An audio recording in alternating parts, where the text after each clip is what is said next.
Quem aí está curtindo os filmes do universo Marvel e DC? Esse é um momento muito feliz para todas as pessoas que colecionam HQs. É um sonho sendo realizado, ter o prazer de ver os nossos personagens dos quadrinhos ganhando vida nos cinemas. Eu, na minha adolescência, colecionava as HQs do Homem-Aranha. Tive o enorme prazer em ter toda a coleção do espetacular Homem-Aranha nas mãos. Também tive a coleção completa da Teia do Aranha. E até hoje ainda possuo as HQs do Homem-Aranha 2099. Você sabia que muitos personagens são verdadeiras cópias da editora concorrente? Certamente você já notou que vários super-heróis têm semelhanças suspeitas, seja por suas origens, poderes ou até por causa de seu físico. Eles foram alvo de controvérsias. Alguns até tiveram problemas legais por plágio. E se você quiser saber quais são, então vem comigo que irei te contar. E aí, gurizada medonha, eu sou o Félix e nesse primeiro vídeo irei te mostrar alguns super-heróis da Marvel que foram copiados na cara dura pela DC Comics. Pois é, meus amigos, nessa vida nada se cria, tudo se copia. Não é segredo para ninguém que a Marvel tentou criar seu próprio super-homem em várias ocasiões. Exemplo disso é o personagem Hyperion.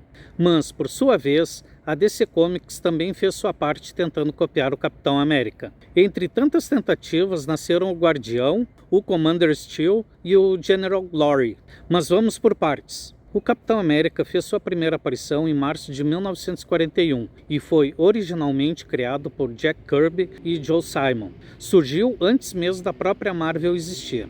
Ele foi usado como símbolo de patriotismo na Segunda Guerra Mundial e suas origens já são bem conhecidas. Foi um experimento militar do Exército dos Estados Unidos para criar um soro com o qual eles fariam um super soldado.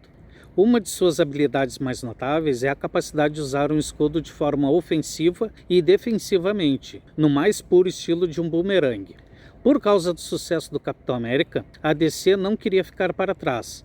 Eles gostaram tanto da ideia que nem se importaram com Jack Kirby e Joe Simon para criar o seu próprio Capitão América. O resultado dessa cópia foi o Guardião.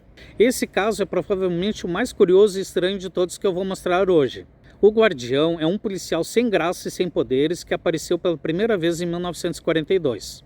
Vale lembrar que ele usa um super traje e um escudo que lhe dava as mesmas habilidades de Steve Rogers. Em 1978, a DC realizou a sua segunda tentativa de copiar o Capitão América, e dessa cópia nasceu o Commander Steel. Ele era um soldado que, embora não tenha as mesmas origens do Capitão América, seus valores e traje deixavam muito claro que ele era uma cópia.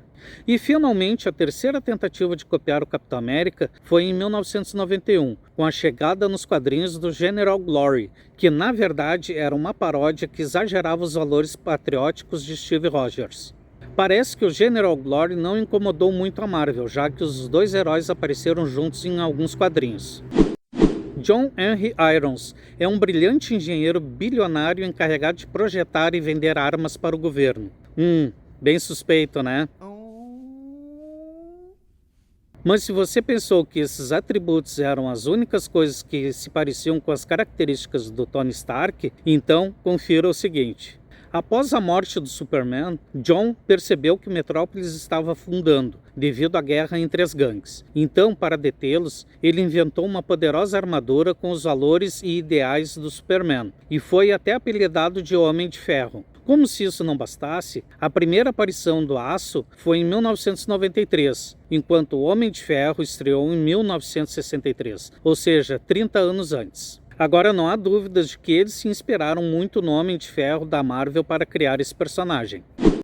Em 1976, a DC Comics apresentou Karen Beecher Duncan ao seu universo. Ela é um ex-membro dos Novos Titãs e um membro atual da Patrulha do Destino. Sua primeira aparição foi em Teen Titans, número 45, em dezembro de 1976.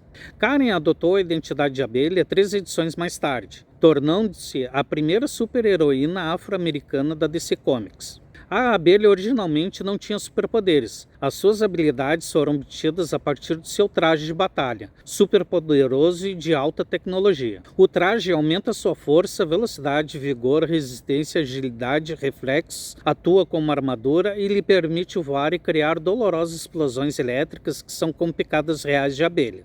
Atualmente, ela está presa num tamanho reduzido e agora possui superpoderes, portanto, pode voar e produzir explosões supersônicas excepcionalmente fortes. No entanto, 13 anos antes, a Marvel já havia usado uma ideia muito parecida. Pois bem, em 1963, Stan Lee e Jack Kirby criaram Janet Van Dyne. Quando seu pai foi assassinado, a desolada jovem buscou o apoio do colega dele, Hank Pym. Sem o conhecimento da moça, Hank levava uma vida dupla como o diminuto aventureiro Homem-Formiga. Impressionado pela força moral de Janet, Hank revelou sua identidade secreta e propôs a conversão dela numa criatura superpoderosa, para que assim pudesse vingar a morte do pai. Janet rapidamente aceitou. Embora seja verdade que suas origens são diferentes, é impossível negar a semelhança nos poderes e habilidades de ambas as heroínas. Embora seja verdade que a popularidade de Wanda Maximoff vem aumentando nos últimos anos, graças aos filmes dos Vingadores e na sua série, quando ela estreou em X-Men número 4, em março de 1964, ela também atraiu muita atenção dos leitores, porque ela foi apresentada como uma mutante com habilidades para alterar a realidade de maneiras não especificadas, e também sendo uma poderosa feiticeira. Mas, como veremos ao longo deste vídeo, quando um personagem de quadrinhos fazia sucesso naquela época, a empresa rival logo lançaria sua própria versão original. Bem, apenas 8 meses após a estreia da Feiticeira Escarlate, a DC Comics lançou sua própria feiticeira, uma heroína chamada Zatanna, que manteve sua identidade atuando como mágica de teatro, mas que na verdade tinha poderes mágicos. O fato é que muitos fãs da Marvel notaram imediatamente a semelhança entre os dois personagens, pois ambas têm a origem de seus poderes na magia e também são superpoderosas. Como prova que essa feiticeira escarlate poderia ter terminado sozinha com Thanos, enquanto a Zatanna ela é considerada uma das heroínas mais poderosas de todos os quadrinhos da DC. Se eu perguntar qual super-herói pode viver dentro e fora do oceano, tem a capacidade de se comunicar e controlar animais marinhos, e além disso, é o rei de Atlântida e governante dos 7 mares.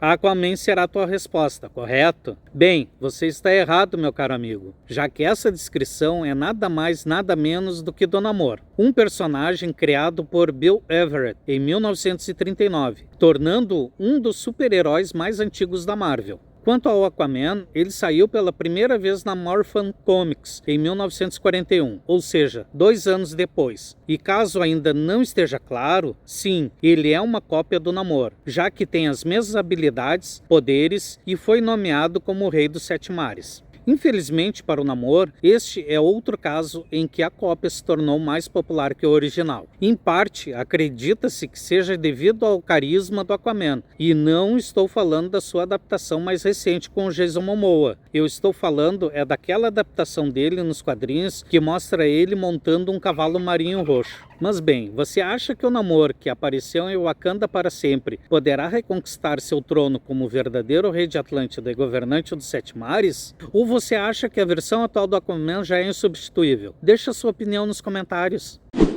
O próximo personagem é o Black Spider. Acho que com esse nome já dá para ter uma ideia de onde se basearam para fazer o personagem. Bem óbvio, né? Há até quem classifique esse personagem como uma das tentativas mais desesperadas da DC de tentar copiar um dos super-heróis mais populares da Marvel. A primeira aparição do Black Spider foi em 1976, enquanto o Homem-Aranha foi visto pela primeira vez em 1962. Então, tire suas próprias conclusões. Muitos acreditam que as origens do Black Spider são semelhantes às do Peter Parker, com pequenas diferenças, visto que o Black Spider é um criminoso viciado em drogas e que, desesperado para conseguir dinheiro, ele entra em uma loja de bebidas para assaltar e acaba matando o dono sem saber que este era seu pai. Devido a esse evento, ele decidiu iniciar uma caçada contra os traficantes vestindo um uniforme que lhe dá poderes de aranha. Acredito sinceramente que, embora as histórias sejam diferentes, a estrutura de sua origem é semelhante, mas a principal razão pela qual foi classificado como plágio é porque eles usaram os movimentos e poses de luta clássicos do personagem da Marvel. Finalmente, o Black Spider não teve tanto sucesso, embora eles até tentassem dar uma reviravolta, tornando-o um inimigo do Batman. Na primeira tentativa, a DC criou o Black Spider, uma das tentativas mais esperadas da DC de copiar o nosso querido super-herói, o amigo da vizinhança, o Homem-Aranha. Mas a coisa não termina aí, já que há indícios de quadrinhos que mostram a modificação do Besouro Azul, um dos super-heróis mais velhos da indústria, para fazê-lo parecer o Homem-Aranha.